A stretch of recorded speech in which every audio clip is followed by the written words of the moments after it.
ต่างกันปานฟ้ากับดินตอนน้องธิดาลาวยังบ่ทันขึ้นเวทีบริเวณด้านหน้าเวทีโล่งโจ้งคนนั่งเตาะเมาะแต่แมะพอน้องธิดาลาวขึ้นมาคนแย่งกันคนญาติกันเบียดกันเข้ามาหน้าเวทีเพื่อจะเอามาไล่มาให้ธิดาลาวสบายดี FC แฟนคลับทุกทานมาพบมาพ่อกันคลิปนี้มีเรื่องราวข้อมูลข่าวสารอัปเดตการขึ้นไปแสดงอยู่บนเวทีหมอลำฟังลาวครั้งแรกในชีวิตของน้องธิดาลาวครั้งแรกชีวิตของบ้านศรีวิไลพอภูแม่พึ่งไอเคเอื้อยไอก็เห็นหมอลำลาวครั้งแรกยืนอยู่บนเวทีลาวครั้งแรกที่ผ่านมาไปแสดงยูเซโนเป็นวงสตริงเป็นวงลูกทุ่งวงสตริงเพื่อชีวิตแต่หมอลำมันอยู่ที่ภาคใต้หมอลำนี่จะควบคุมตั้งแต่สารวันเนาะมันมีลำสารวันลำวงสารวันลำสี่พันดอนแล้วก็มีลำอีกต่างๆอยู่ทั้งอัตตปือเซกองซีแขวงภาคใต้จะมีประเพณีเรื่องหมอหลอกหมอลำเป็นหมอลำขนาดแท้อาจจะบ่วือบ่ว่าเนาะเพราะมีการเติมแต่งเป็นหมอลำแบบจิตวิญญาณเวทีบ่ใหญ่บ่โตแต่ค่อยกล้าเว้าได้เลยว่าคนที่เข้ามาชมหมอลำคือว่าทุบสถิติของวงการหมอลำลาวเพอสู่สีกับวงหมอลำไทยหว่างวงไปแสดงมีคนเข้าชมตอนน้องธิดาลาวยังบ่ทันขึ้นไปตอนที่ศิลปินประจำวงหมอลำเขาเจ้าแสดงถามว่าเสียงครับเสียงห้องเสียงนั่นเขากระมวลบ่มวลแต่สื่อเสียงมันต่างกันคนหนึ่งมีสื่อเสียงโด่งดังทั้งสองฝากฟังแม่น้ำของอีกกลุ่มหนึ่งเป็นคนที่มีสื่อเสียงอยู่บริเวณภาคใต้ของประเทศลาวยังบ่เอิ้นว่าดังทั่วประเทศลาวเพราะว่าตำซื้อค่อยอยู่นครหลวงค่อยก็ยังบ่ฮู้ศิลปินหมอลำพระเอกหมอลำวงนั่นซ้ำค่อยหากับบ่ฮู้จักเขาเจ้าเพราะค่อยฮู้จักธิดาลาว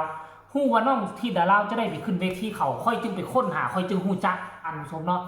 รายละเอียดให้ทุกคนไปส้มคลิปเรานี่มีคำคิดคำเห็นส่งข่าวมาโอ้ร่วมน้ำกันในใต้คอมเมนต์ไปส้มพร้อมๆกันเลยก็ขอให้เจริญบอกข้ามเลยกันเนาะสำหรับผู้ค้าเอาไว้สำนีสำหรับพี่น้องปกติแล้วว่า16เปิดพอดีอันนั้นว่ามันพอท่านมาก็ได้ขันเวลาแค่หน่อยพี่น้อง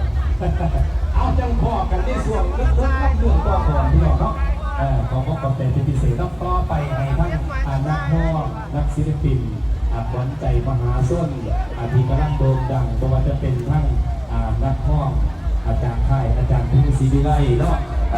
มาเซ็กเศร้าให้พี่น้องฟังเบิ่งสักวันเพื่อจะเสร็จเป็นชีวิตที่ตัวจริงเนาะสำหรับผู้ขาเอาไว้สักนิดต้องปื้อสมัยนะพี่น้องต้องปื้อสมัยนี่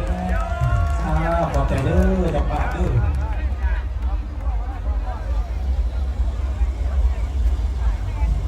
ปาถนาเฮ็ด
FC แฟนคลับเห็นกับตาทุกคนแล้วหรือยังวักสุดท้ายนั้นจะต้องได้ปิดเสียงเพราะว่าเพลงติดลิขสิทธิ์น้องห้องเพลงหอบฝันข้ามโคงเนาะหอบฝันข้ามโคงเวทีก็เป็นครั้งแรกนักดนตรีก็เล่นครั้งแรกแต่ก็พากันไปได้จะเห็นคลื่นมวลชนจนสิพิษจนชี้โอ้ยคันชิวาจังไหนจนชี้โต๊ะชี้ตีกันพุ่นแหละย่านบ่ได้เอามาไล่มาให้เอามาไล่มาให้น้องที่ดาลาวโอ้ยซ่าก็ได้น้องที่ดาลาวเก็บเอาทุกใบเก็บเอาทุกกีบแน่นอนเป็นมาไล่น่ะ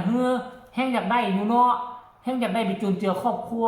ญาติแย่งกันเข้ามาค่อยว่าน่ะขั้นว่าแสดงน่ะอยู่ในเกาะนี่2 คืนคนก็เข้ามาอาญะ2 คืน100%อันนี้คือกระแสโด่งดังของน้องที่ดาลาวซึ่งแตกต่างจากเมืองไทยถามว่าเมืองไทยน้องโด่งดังบ่โด่งดังแต่เฉพาะกลุ่มโด่งดังแต่เฉพาะกลุ่มบ้านวัดว่าอารามที่น้องเคยไปแต่ยังบ่ทันโด่งดังแพร่หลายแต่อยู่ทางฝั่งลาวบ่ว่าน้องจะไปอยู่เจใดคือเวทีสังกะสีแตกอะนะอันนี้คือโตการันตีอยากให้มีคอนเสิร์ตแบบนี้ตลอดน้องจะได้มีเงินมีคำมาจุนเจือครอบครัวทางฝั่งลาวแล้วก็ทางฝั่งไทยฝากคลิปนี้เอาไว้ในอ้อมอกอ้อมใจชาวลาวใต้ลาวเหนือพี่น้องฝั่งไทยพี่น้องอยู่ต่างดงต่างแดนให้กดไลค์กดแชร์กดติดตามพ่อกันใหม่ในคลิปหน้าสบายดี